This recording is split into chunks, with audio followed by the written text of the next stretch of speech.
All right, now one next troublesome area that I see is pyramids when they're triangular shaped. So as you can see, we have a triangular shaped pyramid. It's the base is a triangle. That's right down here in the bottom.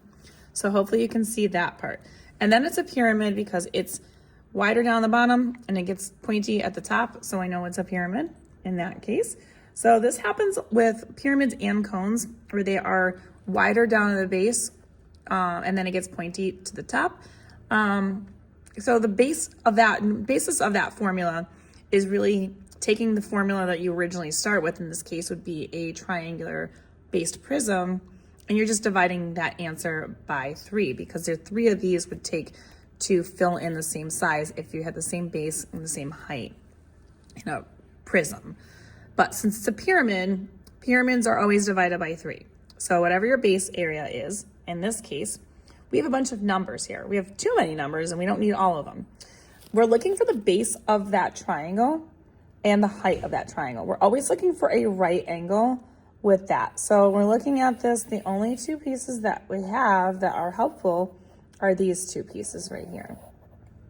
So these 2 pieces form your height and then your base of your triangle. This is a hypotenuse right here. So we're not going to use that 18.9 in this problem. So what we're going to do is multiply the 11.3 times the 15.1, and those are going to be your base and your height. So 11.3 times 15.1, and then we're going to take those 2 numbers and we're going to divide it by 2 because that's going to give me the area of that triangle. 11.3 times 15.1 gets me 170.63. We're not cutting anything off, so we're going to keep that whole number and we're going to divide it by 2. That gives me that number here. Now I'm going to take that number and multiply it times the height of this whole pyramid. Again, height is always we're always looking for this right angle symbol. Height is always from the tippity top of that pyramid to the bottom of where the base is. And so that it's perpendicular. So you can see that the 18 is what we're going to need for that. So that's our big H. That's the height of it.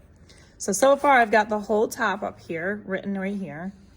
We're going to take this number, we're going to times it by 18, and we get this number. That's what we have so far. That's in my numerator.